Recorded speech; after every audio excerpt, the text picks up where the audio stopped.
Hi, my name's Imogen, I'm 19 years old and I'm currently on a gap year.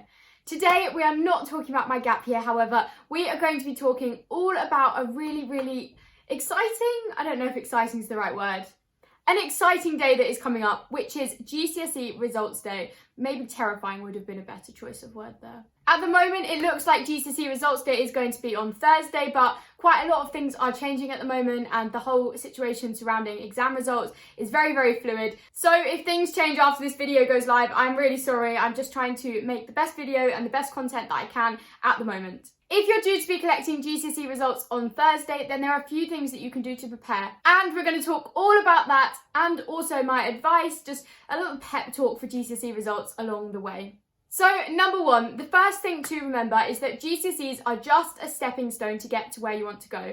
In the last 3 years, since I sat my GCSEs and got my results, I've been asked maybe 5 times in total what I got in my GCSEs. Now, I'm not completely discrediting GCSEs, they are really important, but right now it probably feels like the world is going to cave in if you get a 5 instead of a 6 in the subject that you really want to do well in. But GCSEs are not the be all and end all. For the majority of you, they're just going to be a stepping stone to get into college or sixth form, and then you'll do your BTECs or A-levels or any other like higher level qualifications, and that is what your university offers are going to be more based on. There is a small exception to this, and that is if you are applying to Oxford or Cambridge, where they do focus on your GCSE results a bit more, and a couple of other top universities. However, that being said, you are the year of COVID-19, and so I do think, I mean, this is just speculation, but I don't think there's going to be quite as much emphasis put on your GCSEs as there are in other years, maybe.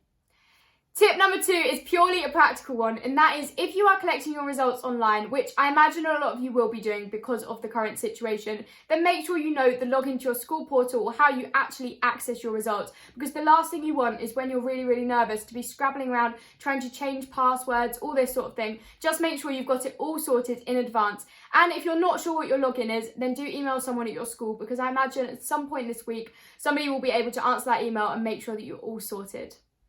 Tip number 3 is to think about what you're going to do if things go wrong. Obviously, nobody wants to think about the worst case scenario, but it's really important that you have a plan beforehand.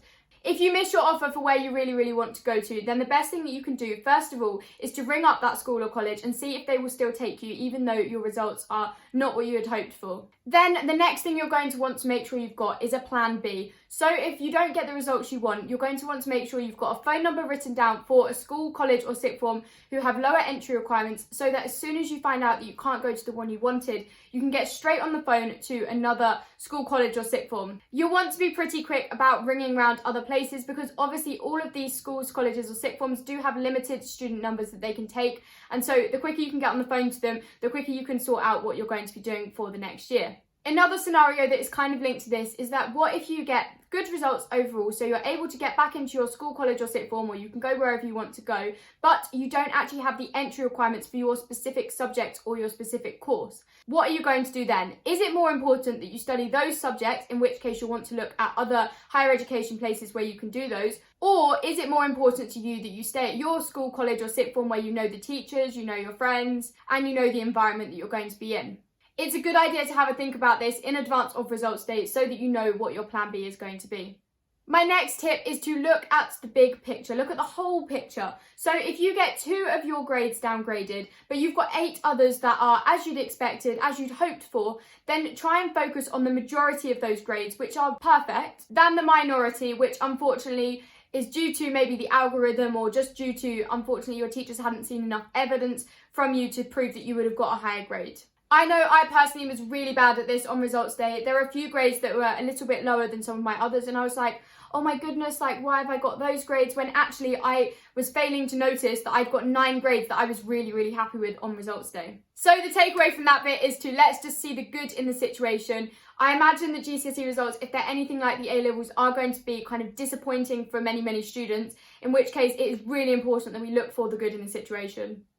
My 5th tip is that if you are probably going to resit some of your exams in the autumn, the best thing that you can do for yourself in the aftermath of results day is to channel that disappointment and that anger at the fact that you have been let down by the government and the school and so many other people into your revision. You do not want to disadvantage yourself anymore by not starting revision for a week or 2 weeks after results day when your exams are coming around super quickly. Linked to this, you want to make sure that you are choosing selectively which GCSEs you are going to resit. There is no way that you're going to be able to do the same amount of revision if you are resitting 10 GCSEs as if you are only resitting 3. You need to think about what the benefit you're going to get from resitting a specific GCSE is against keeping the grade that you've already got. However, it's not all bad news. You do have an advantage against the A-level students, for example, because your exams, we can't really call them resit, your actual exams are going to be in November and not in October like the A-levels. But then you do also have a disadvantage because most of the A-level students who are resitting are taking a gap year,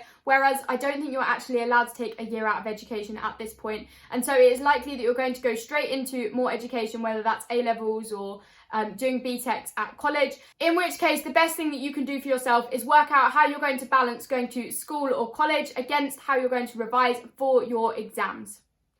And finally, just some general tips about the night before your results. You want to make sure you are keeping yourself as busy as possible. It's really easy to make it seem like such a big thing in your mind, especially because when you go to A-level, you've already been through your GCSE results day, so you're a bit more chilled, you know the process, whereas your GCSEs are your first kind of formal exams that you would have a results day for. Some things that you could do to keep busy are going for a long walk, going for a cycle, playing some board games with your family. It really doesn't matter. Just try and keep yourself as busy as possible and try and keep your mind off whatever is going to happen the following day. The most important thing to say, particularly this year, is that you want to focus on the things that you can control and not the things that you can't control. Whatever is in that envelope or on your school portal is going to be there on Thursday, regardless of what you do now. So why waste time worrying about it? I know that's a lot easier said than done, but try and keep reminding yourself of that mentality in the run-up to results day because that's going to help to calm you down a little bit more. I'm wishing you all the very best of luck for Thursday. Remember, these grades do not define you and they are not the be-all and end-all. You didn't sit those exams, so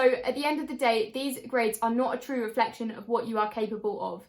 If you have found this video useful, I'd be super grateful if you could hit that subscribe button down below to see more uploads from me, and also give this video a big thumbs up. If you're collecting results on Thursday, also maybe you want to let me know how you're feeling about it in the comments section down below. I'll see you next time with a new video. Bye!